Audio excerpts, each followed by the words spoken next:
And with that, I just have two more words to say. Obama out.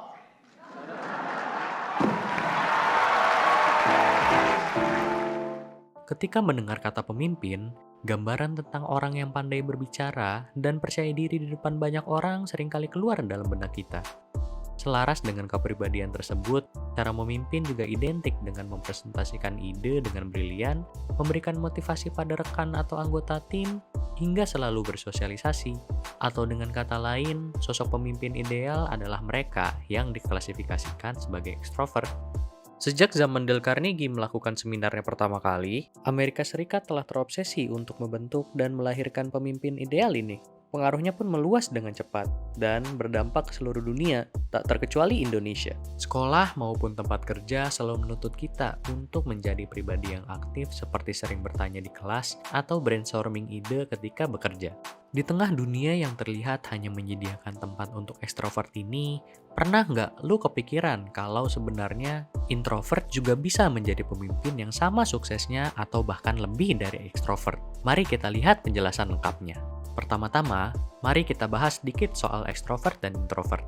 Istilah ekstrovert dan introvert pertama kali dipopulerkan oleh psikoanalisis ternama Swiss, yakni Carl Jung pada tahun 1921. Jung menjelaskan bahwa perbedaan dari kedua kepribadian tersebut adalah dari cara mereka menyalurkan energi.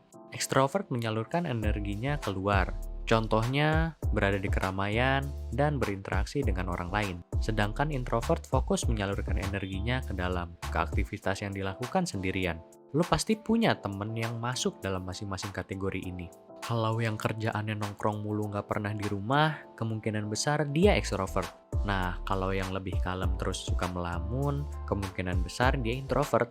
Walaupun sudah 100 tahun berlalu, penggunaan ekstrovert dan introvert untuk mengelompokkan kepribadian masih relevan. Contohnya sekarang adalah penggunaan MBTI atau Myers-Briggs Personality sebagai patokan umum yang mengelompokkan manusia dalam 16 kepribadian. Coba lu tulis di kolom komentar apa tipe MBTI lu. Melihat karakteristik dan kepribadian introvert, rasanya sulit untuk bisa optimis bahwa introvert juga bisa menjadi pemimpin yang baik. Tapi untuk kalian yang introvert tidak perlu khawatir, karena ternyata introvert juga memiliki kemampuan alami untuk menjadi pemimpin dengan cara yang berbeda. Kuncinya terletak pada kekuatan introvert yang merupakan pendengar yang baik. Biar lu lebih yakin, kami akan menjelaskan hasil eksperimen yang dilakukan oleh Adam Grant. Adam Grant adalah seorang profesor dari Wharton School of University of Pennsylvania.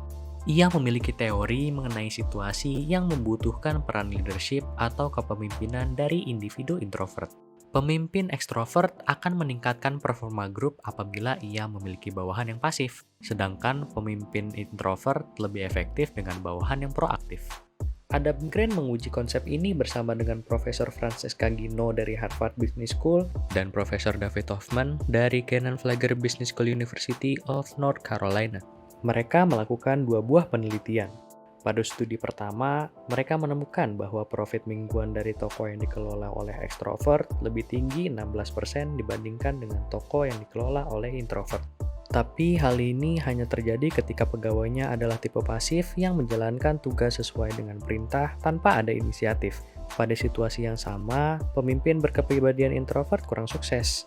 Namun, ketika pemimpin introvert bekerja dengan bawahan yang proaktif, toko mereka mengungguli hasil dari toko ekstrovert sebesar 14%. Pada studi kedua, Grant dan timnya membagi 163 mahasiswa dalam beberapa kelompok yang berkompetisi untuk melipat sebanyak mungkin kaos dalam 10 menit. Tanpa diketahui partisipan, mereka menyiapkan 2 aktor dalam tiap kelompoknya. Ada yang ditugaskan hanya pasif mengikuti arahan, dan ada yang diberikan arahan untuk menjadi proaktif dengan mengusulkan ide cara melipat baju pada pemimpin kelompok. Terdapat 4 kelompok pada eksperimen ini, yaitu kelompok A dengan pemimpin ekstrovert yang diisi aktor pasif, kelompok B dengan pemimpin ekstrovert yang diisi aktor proaktif, kelompok C dengan pemimpin introvert yang diisi aktor pasif, dan kelompok D dengan pemimpin introvert yang diisi aktor proaktif. Hasil dari eksperimen ini adalah kelompok D memiliki performa 24% lebih baik dibandingkan kelompok B karena memiliki pemimpin introvert yang lebih mau mengikuti usulan aktor proaktif tadi. Sedangkan pada kelompok A yang berisikan aktor pasif dan dengan pemimpin ekstrovert memiliki performa 22% lebih baik ketimbang kelompok C dengan pemimpin introvert yang diisi aktor pasif. Setelah melakukan eksperimen tadi, pasti akan muncul pertanyaan, mengapa pemimpin introvert mampu menuai kesuksesan dengan anggota tim yang proaktif? Jawabannya adalah selain menjadi pendengar yang baik, orang berkepribadian introvert juga kurang memiliki minat untuk mendominasi. Hal ini membuat introvert lebih mungkin untuk mendengar saran dari anggota dan kemudian mengaplikasikannya. Pemimpin introvert mampu membuat anggotanya yang proaktif merasa lebih dihargai karena ide mereka diimplementasikan. Anggota pun akan berpikir bahwa pemimpin mereka orang yang terbuka, yang mana akan membuat mereka lebih termotivasi untuk bekerja lebih keras. Meskipun pemimpin ekstrovert adalah gambaran ideal sosok pemimpin, ya paling tidak saat video ini dibuat, ternyata masih ada loh kondisi di mana pemimpin introvert lebih dibutuhkan. Jadi, buat lo semua yang introvert dan ingin menjadi pemimpin, mungkin memang tidak perlu memaksakan cara memimpin ala ekstrovert. Pimpinlah dengan cara lain yang sesuai dengan kemampuan alami lo. Jika menurut lo konten ini bermanfaat, boleh di-share ke teman-teman lo biar mereka juga tahu tentang hal ini. Jika lo punya argumen atau sudut pandang berbeda, ayo kita berdiskusi secara sehat di kolom komentar. Sampai bertemu kembali di episode selanjutnya.